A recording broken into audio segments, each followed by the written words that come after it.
Diana Taurasi, the legend herself, is having a shocking performance at the Paris Olympics. We're talking about not scoring a single point in crucial games. Meanwhile, rookie Caitlin Clark, who's been breaking records since her early days in the WNBA, didn't even make it to the Olympics.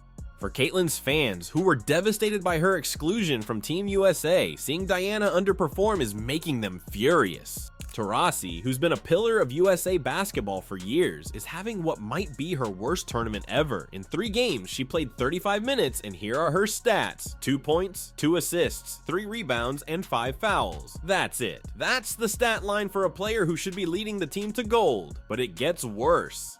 In the game against Germany, Taurasi put up an ugly stat line: 0 points, 0 rebounds, 0 steals, 0 blocks, and just 1 assist. She was completely invisible on the court. Now, I'm not here to bash Taurasi. She's a legend of the game, no doubt, but at 42, it's clear she's not the same player she once was. And it's raising serious questions about why she's still getting significant playing time when Team USA has a bench full of young, hungry talent ready to shine. This situation isn't just affecting Taurasi's legacy, it's impacting Team USA's performance. While they're still winning games, they're not dominating like we're used to seeing. They even fell behind by 9 points in the first quarter against Germany.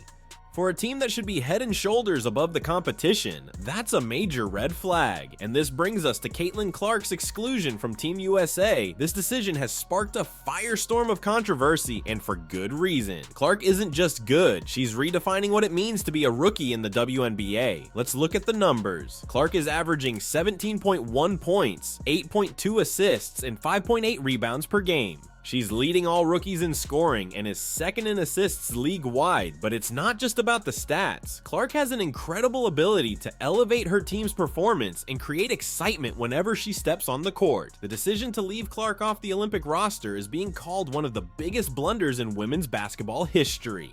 Critics argue that the selection committee, including names like Dawn Staley and Jennifer Rosati, failed to recognize Clark's immense potential and the impact she could have had on the international stage. What makes this even more frustrating for fans is that Clark's playing style seems tailor-made for international competition.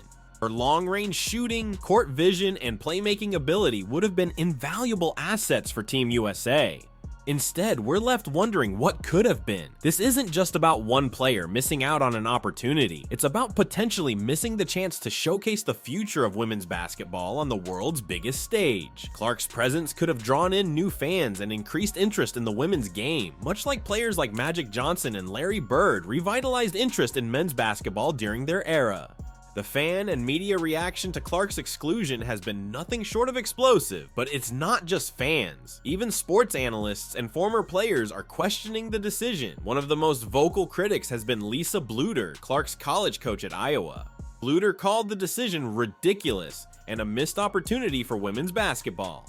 She argued that Clark's popularity and skill set could have brought unprecedented attention to the sport during the Olympics. The frustration isn't just about Clark's absence. It's amplified by the struggles of some veteran players on the team, especially Diana Taurasi. Fans are questioning why a clearly declining player is getting minutes while one of the game's most exciting young talents is left out. This controversy has sparked a broader debate about how Team USA selects its players. Are they prioritizing past accomplishments over current form? Is there a bias against younger players?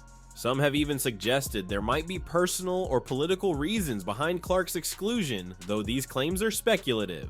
The impact of this decision is already being felt in terms of public interest. The USA women's team games, which usually draw a lot of attention, are seeing lower viewership. A recent game drew only 13,000 spectators, a far cry from the packed arenas we're used to seeing for USA basketball. This situation has exposed a disconnect between what fans want to see and what the selection committee thinks is best for the team. It's a classic case of old guard versus new blood, and right now, it seems the fans are firmly on the side of the new generation. While Team USA struggles to find its rhythm in Paris, Clark has been lighting up arenas across America. In her short time in the league, Clark has already made history. She became the first rookie in WNBA history to record a triple-double, but that's not all. She also set a new record for assists in a single game with 19. This isn't just good for a rookie, this is elite-level play that's reshaping the league. Clark's impact goes beyond her individual performances. She's become a transformative figure for the Indiana Fever. Before her arrival, the Fever was struggling to fill seats. Now, they're seeing record crowds. In just 5 home games this season, they've already surpassed last year's entire attendance. That's the Caitlin Clark effect in action.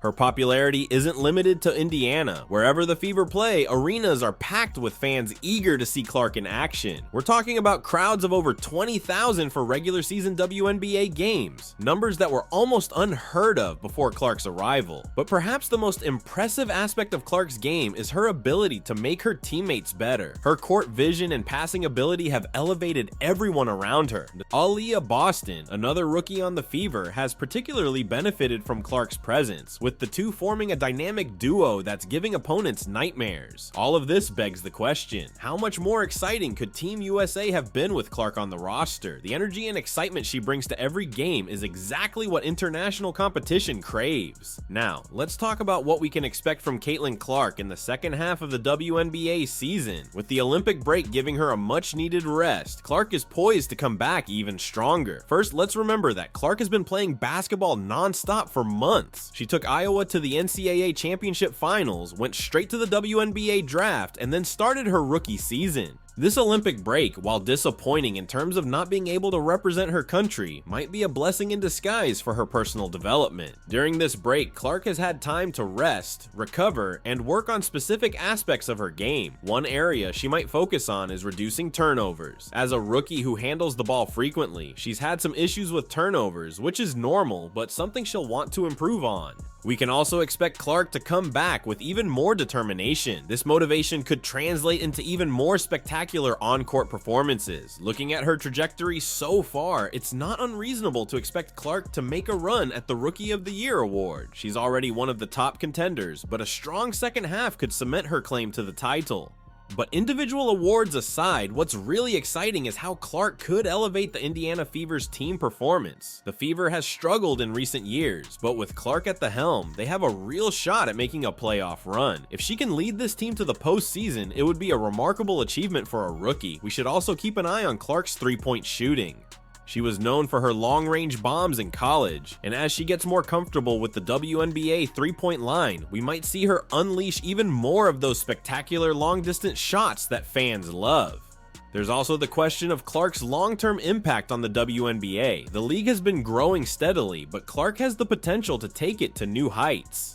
We're talking bigger TV deals, more mainstream media coverage, and a level of stardom that could rival the NBA. Expectations are sky high. Every game, every play, she's under the microscope. Can she handle the pressure? Will she continue to improve, or will we see a sophomore slump? The answers to these questions will shape the future of women's basketball, and the most exciting part, it's all going to unfold before our eyes in the coming months. What are your predictions for Clark in the second half of the WNBA season? Will she lead the Fever to the playoffs? Will she win Rookie of the Year? Drop your thoughts in the comments below. I want to see a real debate happening down there. Your opinions matter and help shape the conversation around this sport we all love. And if you enjoyed this breakdown and want to stay on top of all the latest WNBA drama and analysis, make sure to hit that subscribe button and turn on notifications. We're covering all the biggest stories in women's basketball, and trust me, with Caitlin Clark in the league, there's never been a more exciting time to be a fan. This is just the beginning of what could be a new era in the WNBA. See you soon.